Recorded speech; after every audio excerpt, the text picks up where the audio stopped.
Hello, we're glad you've joined us for this episode of No Free Lunch, Economics for a Fallen World. Professors Guernsey and Haymond here.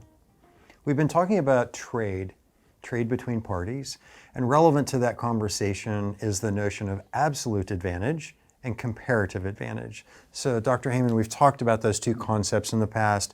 Absolute advantage, if we think of two parties, one party is, and two goods, let's say, one party is absolutely better at producing both of those. But comparative advantage is a relative advantage, if you will, or you're probably going to get into the concept of opportunity cost here. So let's talk about how this relates to trade between parties that happen to be in two different countries. Sure. And as we said in a previous video, trade between two different countries is no different than trade between people in two different towns, because trade is always between individuals. It's firms or something. It's not a nation trading. And so when we think about that, there are the gains from trade that could accrue to both.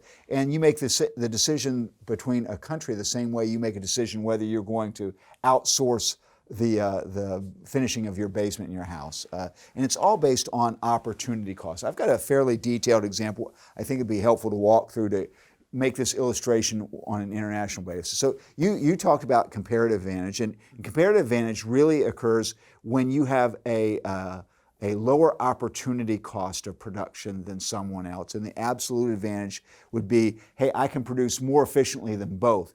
But here's the thing we said earlier in the course. Everyone has a comparative advantage at something, even if someone else has an absolute advantage. Let's see how this works. In my hypothetical example, we're going to trade with Taiwan, the United States and Taiwan. And notice that the units of output for each worker per day, we're going to produce either food or iPads. I said that's what I chose to do. And notice Taiwan can produce more units of food, and they can produce more iPads as well. So we would say they have an absolute advantage. Mm-hmm. But the question is, who has the comparative advantage? And the way we look at that and calculate that is through the opportunity cost of production. So we can think about it this way. Okay, for the U.S., we could produce either 3 foods, if we used all of our workers associated with food, or 2 iPads.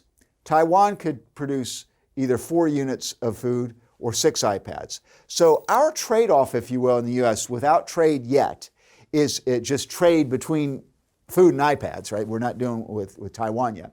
We can produce 1 food, but for every unit of food we produce, it comes at an opportunity cost of 0.67 iPads, because that's the ratio 3-to-2, if you see that there, okay? Or we could think about it the other way. It's the same, but we could flip that. We could say that 1 iPad costs us 1.5 units of food, because for every one of these 2 iPads, we'd have to give 1.5 units of food.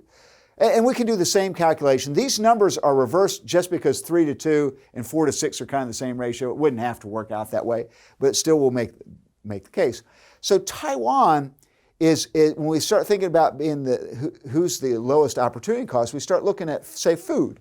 Okay, for food, for us to produce an additional unit of food, it costs us 0.67 iPads. But for Taiwan, it costs them 1.5 iPads. So the U.S. has a comparative advantage in the production of food because we only have to pay 0.67. They would have to pay 1.5. And by definition, as we've said earlier, if you have a comparative advantage in one thing, the other country, if it's a two-country model, the other country must have the comparative advantage in the other. And we can see that by looking at the iPads. So 1 iPad, it costs us 1.5 units of food, whereas for Taiwan, it only costs them 0.67. They're a lower opportunity cost producer of iPads. So now what can we do with that? How does that manifest itself in trade? Well, back to our model, let's look at the model we call the Production Possibilities Frontier, the PPF. We had that earlier in Chapter 2 with individual trade. We could produce either 100 units of iPads or 150 units of food, or any linear combination thereof. Now let's see what happens with trade. We could trade anything that we could mutually agree to, but you could see by these kind of ratios, anywhere between 0.67 iPads for a unit of food and 1.5 is going to be beneficial to both. So if we just traded 1 for 1, both sides would benefit. And that's what I've shown here on the chart. we could since we're a lower opportunity cost producer of food, we could produce some additional food and we could trade that for iPads with Taiwan. And so if we picked one, for instance, we could produce 150 units of food. We could trade that one for one. We could go all the way up here to 150 iPads by trading with Taiwan, or any linear combination thereof. But now, look at the magic of what has just happened here. We have this dark shaded blue line as the production possibilities frontier. But this dashed line is our consumption possibilities with trade. We can consume much more than we can produce. And that's the benefit of free trade that we get. So let me see if I can restate it a little bit. With comparative advantage, or because of the comparative advantage, the consumers in the U.S. can trade with those in Taiwan, and they can both be better off and consume more than they did before. And I should have said, glad you said that to remind me, we did not illustrate, but a similar diagram could have been created for Taiwan, and they likewise could consume more than they otherwise could with free trade. Great. Okay, well, thank you. That's a wrap for this episode.